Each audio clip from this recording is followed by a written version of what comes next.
बहुत प्यार भाई, स्वागत है आपका फिर से एक नई लर्निंग वीडियो में जहाँ पे आपको बहुत कुछ सीखने को मिलने वाला है। तो आज हम लोग बात करने वाले कि मार्केट कब भाग सकता है और बजट तो आपको पता है, बजट बजट थोड़ा सा पॉजिटिव था। हमारे जैसे आप जैसे जो मिडिल क्लास लोग हैं उनके लिए पॉजिटिव था। हम लोग सेक्टर वाइज थोड़ा सा एनालिसिस करने का ट्राई करेंगे, निफ्टी बैंक निफ्टी कब भाग सकता है। अगर आपको स्विंग ट्रेडिंग के स्टॉक्स लेने हैं तो कब ले सकते हो, थोड़ा सा हम लोग बात करने का ट्राई करेंगे। अगर आपने बजट के दिन ट्रेड किया होगा, प्रॉफिट किया होगा तो भी अच्छी बात है। लॉस किया होगा तो उस लॉस से सीखना, ठीक है। और ट्रेड नहीं किया आपने उस दिन तब भी अच्छी बात है।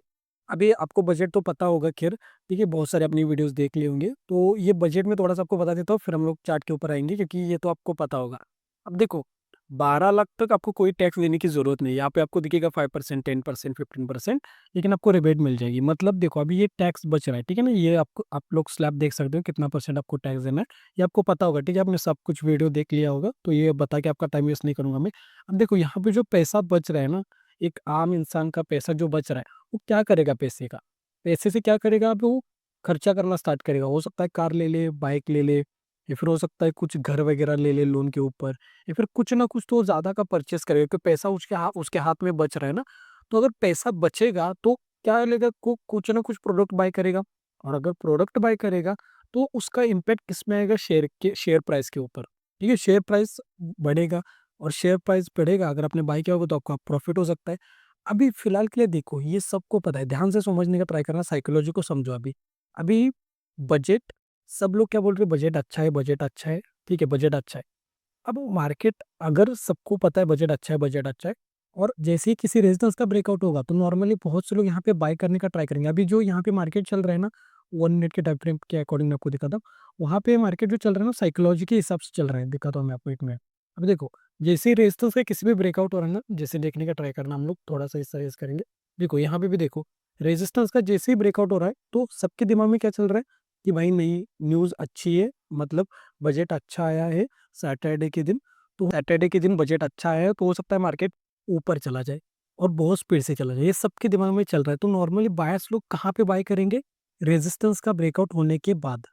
तो मार्केट को अगर ऊपर भी जाना होता है ना, तो मार्केट जस्ट उनको निकाल के फिर ऊपर चला जाता है। और अगर मार्केट को ऊपर जाना ही नहीं है तो फिर आपको पता है रेजिस्टेंस का ब्रेकआउट करके मार्केट नीचे आता है। अभी नॉर्मली देखो, यहाँ पर भी और बैंक निफ्टी में भी, स्टॉक्स में देख, अगर स्टॉक्स में भी आप लोग मतलब मैं आपको दिखाऊंगा स्टॉक्स में भी।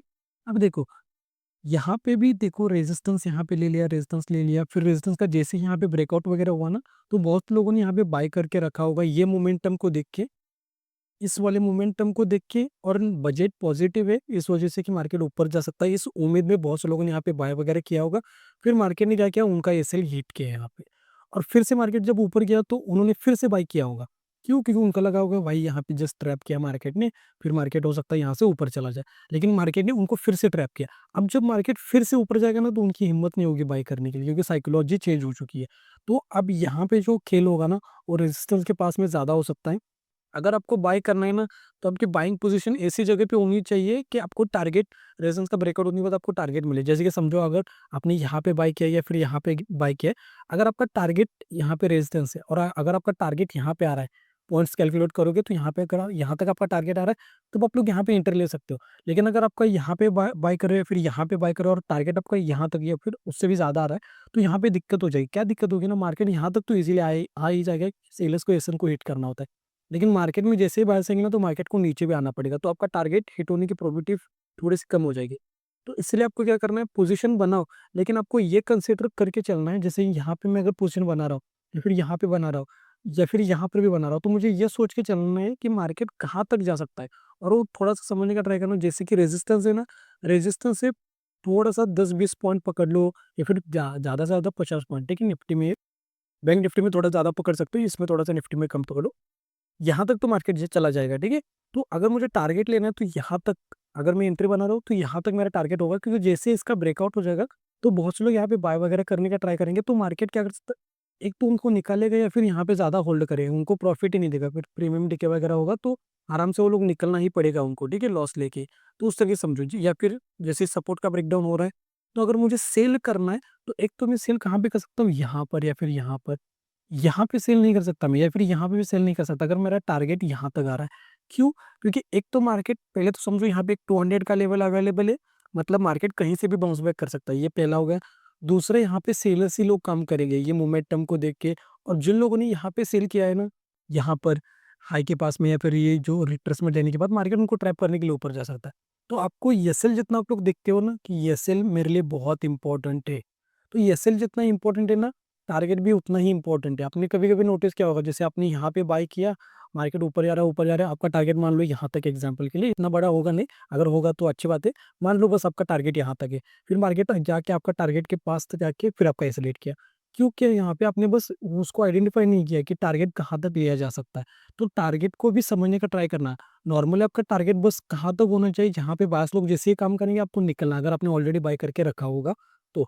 और अगर आपने ऑलरेडी यहाँ पे सेल करके रखा है, तो जैसे ही मार्केट में सेलर्स लोग आएंगे तब आपको निकलना पड़ेगा कि मार्केट रिट्रेसमेंट ले सकता है, या फिर मार्केट थोड़ा सा आपको ऊपर जा सकता है, जहाँ पे आपका एसिलेट हो सकता है, या फिर मार्केट होल्ड करेगा तब भी आपको प्रीमियम देके हो जाएगा भाई लोग, ठीक है।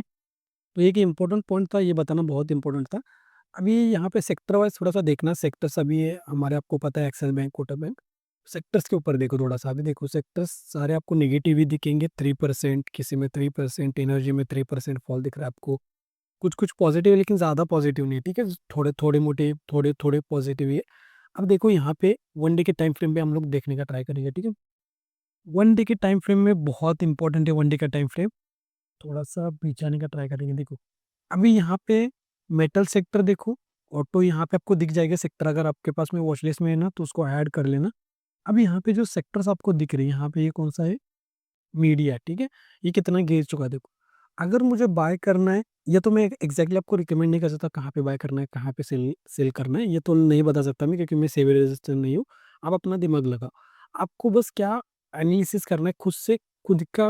आप लोग खुद अपने आप से क्वेश्चन पूछो, ये जो पैसा बच रहा है, ठीक है, एक इंसान का, मान लो यहाँ पे कोई इंसान है जो 5 लाख रुपए का टैक्स दे रहा है, तो 5 लाख उसके चले गए, लेकिन अब वो 5 लाख बच जाएंगे, क्योंकि यहाँ पे टैक्स अभी 12 लाख तक क्या है, मतलब आपको कुछ देना नहीं है टैक्स।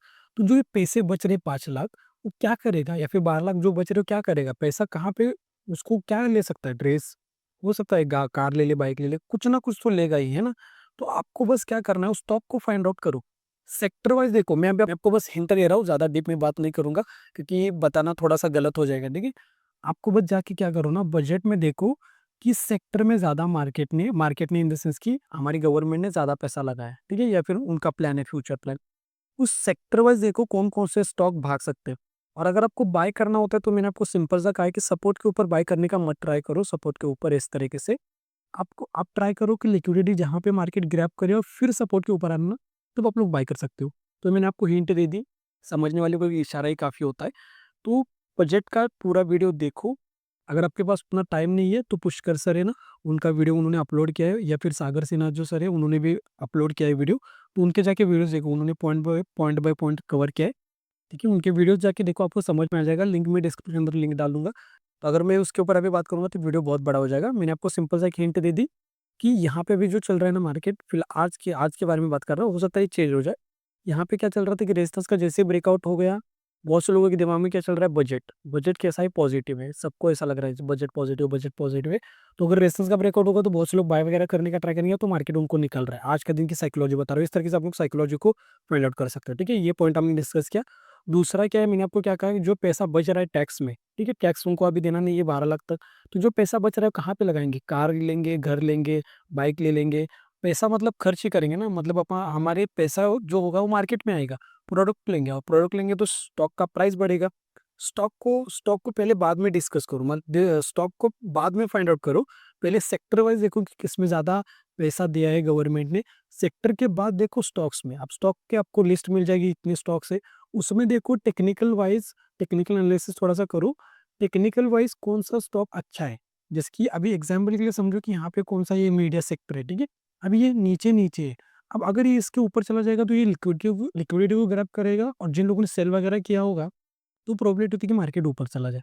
जैसे कि मैं आपको एक चार्ट दिखाता हूँ, यहाँ पे देखो, यहाँ पे आपको दिख रहा है कि यहाँ पे एक चार्ट अवेलेबल है, जैसे यहाँ पे देखो, यहाँ पे आपको लो दिख रहा है, मार्केट ने यहाँ पे होल्ड किया है, यहाँ पे भी देखोगे तो मार्केट ने रिटेस्ट लेके फॉल किया है। उसके बाद जैसे ही मार्केट ऊपर चला गया ना, तो शॉर्ट कवरिंग वगैरह होती है, फिर मार्केट बहुत स्पीड से मोमेंटम करता है। तो ये सेक्टर वाइज देखो थोड़ा सा, ये भी अगर इसके ऊपर चला जाएगा तो ऊपर जा सकता है।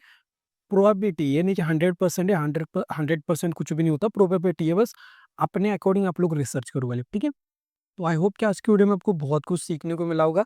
अब मैं आपको होमवर्क दे रहा हूँ, आपको बस सेक्टर वाइज देखना है। सेक्टर को पहले देखो, सेक्टर वाइज किसमें ज़्यादा पैसा है, फिर आप लोग जाके स्टॉक्स को निकालो, उस सेक्टर में कितने स्टॉक्स है, उसका टेक्निकल एनालिसिस करो। अगर आपको थोड़ा-सा पॉजिटिव दिख रहा है प्राइस एक्शन के अकॉर्डिंग, टेक्निकल एनालिसिस थोड़ा-सा करो प्राइस एक्शन के अकॉर्डिंग, अगर आप लोग वहाँ पे आपको दिख रहा है तब बाय कर सकते हो। अगर आपको ऐसा नहीं लग रहा है कि बाय नहीं करना चाहिए, मार्केट और भी गिर सकता है, तो आप बाय मत करो भाई, ठीक है? आपको जो सही लगे उसके अकॉर्डिंग करो, किसी और के ऊपर डिपेंड मत रहो कि अगर वो बाय बोल रहे हैं कहने के लिए तो आप लोग बाय कर रहे हो, ऐसा नहीं करना। अगर लॉस होगा, अगर आपने एनालिसिस किया और लॉस होगा, चलेगा भाई, ठीक है? लेकिन अगर कोई बता रहा है उसके बाद अगर आपका प्रॉफिट हो रहा है, तो आपको फिर वो आदत लग जाएगी कि आगे कोई बताए फिर मैं प्रॉफिट करूँगा, ऐसा नहीं होगा। अगर आप लोग ले लो, अगर आपको लेना चाहते हो, अगर आपको नहीं लेना है तो आप लोग वेट करो प्राइस एक्शन के अकॉर्डिंग, फिर आप लोग ट्रेड कर सकते हो, ठीक है? तो अभी जस्ट मुझे एक पॉइंट याद आ गया कि इंस्टाग्राम पे एक भाई ने क्वेश्चन पूछा था कि उन्होंने बाय किया था, ठीक है? स्पॉट प्राइस के अकॉर्डिंग उनका टारगेट हिट हो गया था, लेकिन प्रीमियम चार्ट के अकॉर्डिंग उनका टारगेट हिट नहीं हुआ था। तो उसके पीछे का रीज़न क्या था? उन्होंने क्वेश्चन पूछा, तो उसके पीछे का रीज़न क्या होता है ना, आपको ऑप्शन ग्रिक्स को समझना पड़ेगा भाई, ठीक है? थीटा को समझो, गामा को समझो, डेल्टा को समझो, वेगा को समझो, रो को समझो, फिर आप लोग समझ जाओगे कि कब प्रीमियम भागता है, कब नहीं भागता है। एट द मनी के पास डेल्टा कितना होता है, ओटीएम के पास में डेल्टा कितना होता है, वो थोड़ा-सा ऑप्शन ग्रिक्स को समझना पड़ेगा। ऑप्शन ग्रिक्स को समझोगे ना तो आपको समझ में आ जाएगा कितना आपको प्रॉफिट मिल सकता है। आपको प्रीमियम के बारे में सब कुछ समझ में आ जाएगा अगर आपने ऑप्शन ग्रिक्स को समझा तो। तो ऑलरेडी इसके ऊपर एक वीडियो अपलोड मैंने की है, तो जाके वो वीडियो देखो। अभी मेरे पास में उतना टाइम नहीं है, अदरवाइज़ मैं आपको ये भी पूरा पॉइंट है ना कवर कर देता। तो आपका जो क्वेश्चन का आंसर है ना, वो क्वेश्चन का आंसर ये आपको ऑप्शन ग्रिक्स को समझना पड़ेगा। ऑप्शन ग्रिक्स को समझो, आपको समझ में आ जाएगा सब। इंडिया विक्स को भी समझना पड़ेगा, सब कुछ समझो। आपको प्रीमियम के बारे में जितना आप लोग समझोगे ना कि प्रीमियम कब भागता है, प्रीमियम के अंदर क्या होता है, ये समझोगे ना तो आपको, अगर आप लोग बाइंग कर रहे होते, ठीक है? बाइंग कर रहे हो तब भी और सेलिंग कर रहे हो तब भी आपको समझना बहुत इंपॉर्टेंट है भाई लोग, ठीक है? तो आई होप कि आज की वीडियो में आपको बहुत कुछ सीखने को मिला होगा भाई लोग। तो अगर आप लोग चैनल पे नए हो तो चैनल को सब्सक्राइब करके बेल नोटिफिकेशन बेल को भी ऑन करो, और जो भी आपकी फैमिली फ्रेंड है उनके साथ भी वीडियो को शेयर करो ताकि उनको भी फ्री नॉलेज से कुछ सीखने को मिले। तो मिलते हैं हम लोग नेक्स्ट वीडियो में, तब तक के लिए आप लोग इन 2 वीडियो में से राइट वाले वीडियो के ऊपर क्लिक करके ऑप्शन ट्रेडिंग के बारे में सीख सकते हो। तो यहाँ तक वीडियो देखने के लिए भाई लोग थैंक यू सो मच। बहुत प्यार आपको। Thank you so much.